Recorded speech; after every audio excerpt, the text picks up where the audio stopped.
Hey guys, welcome back to my kitchen, and today I'm going to show you quickly how to feed your sourdough starter using the Ben Star method, which is sourdough for lazy people. He uses a 100% hydration, so that means we're going to be using equal parts flour and water when we feed our starter. So as you know, my starter is named Georgia, and she's got a few years on her and she's been around the country a little bit, but as you can see from the dough that I made just a little bit ago, I used quite a bit of my starter, and you only need to make more starter when you need more starter. So I know I don't probably have enough left in here to make one more loaf of bread and have some leftovers to feed and make more starter. So I'm just gonna bite the bullet right now and just make a little bit more starter and give Georgia a snack. You have to use a digital scale, and we're gonna put it in ounces, and I'm going to set it so that it's tared back down to 0 after this bowl is on here.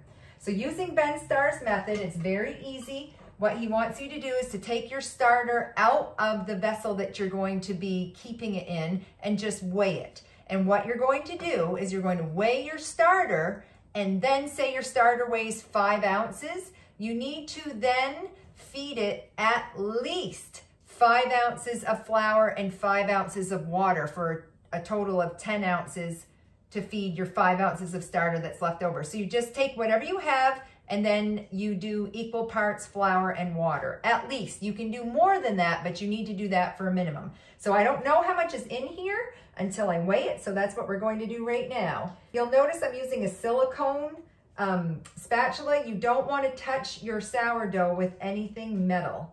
And you'll notice that your starter, as it gets older and it's not like the first, like this was fed the first time like a week ago, it's going to be nice and almost gluey textured. Like this is just a nice loosey-goosey looking starter.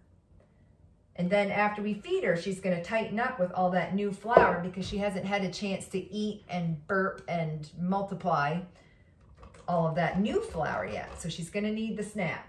I don't waste any starter. This is precious stuff, so I take my finger and I even slide it right off. My hands are washed, but even still, any remaining bacteria from me and my home is just gonna add flavor to Georgia. Okay, we're at 9.15, so that means I need to feed her 9.15 ounces total of more food. So that's, to make it easy, that's just, I'll round up to 10. So I'm gonna give her 5 ounces of flour and 5 ounces of water. So I'm gonna tare her back down to 0. And we're gonna do 5 ounces of flour, but I'm not going to do all bread flour because it turns out sourdough really loves a little bit of rye in her starter when you're feeding her. 4 ounces of flour and 1 ounce of my rye. 3.75. 3 point, there we go. This is specific, so you've got to be fussy and make sure you don't rush through that. Okay, 4 ounces of that, and then I'm just going to do 1 ounce of rye. This rye I did have to get on Amazon. I actually had a hard time finding rye flour in the grocery store. Maybe because everybody else is on the sourdough kick too, I don't know. Okay, I'm going to tare back to 0. Then we're going to go in with 5 ounces of water.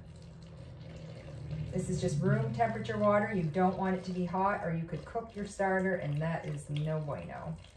So now we're just gonna combine this all together really well. Remember, it's going to look thick because it's undigested flour. Georgia hasn't had her snack yet. Ooh, this really smells like beer or something. You can really smell the natural yeast that gets created after she's eaten. So we're gonna pour this back into our jar, and you don't even need to wash it out in between. You can if you want to, but you don't have to. Some people are superstitious about their starter jars, but I'm not in any of that. So with this starter jar, it's going to come with a elastic band, and you want to put this up to the right where the fill line is. And so she needs to stay out on the counter at room temperature until she's doubled in size. And as you can see, this is gonna be too big for this jar. And I knew this day would come because I've been making a lot of starter and gifting it to people and things. So I'll let her get started in this, but I'm actually gonna transfer her to a bigger jar, portion some out to gift and then put her back in this jar. But it's gonna take about 4 or 5 hours, and you really wanna keep an eye on this because when it starts going, it can really go and you can end up with like a starter volcano, and you don't want this all over wherever you're going to do it, whether it's the top of your fridge. I'm going to put this right on the ledge above my oven because it's right in the direction of where my heat pump blows. So you want it to be room temperature, like a good room temperature, like anywhere from like 72 to 76 degrees. Doesn't need to be super hot, but if it's really cold, it's just gonna take longer. So she is going to eat and grow, and then she's ready to go. So after about 4 hours, I will make sure that before 4 hours happens, I'm gonna keep an eye on this. And as she starts to grow, I'm actually just gonna put her into another container and again, visually see where it's at, make sure it's just about doubled in size. I'll portion out some that I'm gifting and put it back into here, and then she goes right back in the fridge. So that's the great thing about this Ben Star method is I do not need to feed her again until she's almost gone. I'll probably get a few loaves of bread out of this, and just even if you have enough to scrape out of the bottom, that's enough to get it going again. But I like to still have about 1/4 cup of starter before I don't want it to get below 1/4 cup, I guess is what I'm saying. I like to always make sure I have at least 1/4 cup of starter to then weigh and feed and start all over again.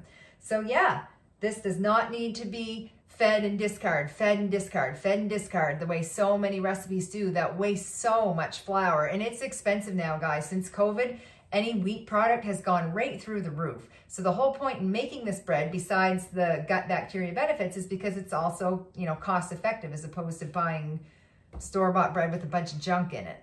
So anyways, keep it in the fridge after it's doubled in size and you're good to go until the next time. So enjoy, bye.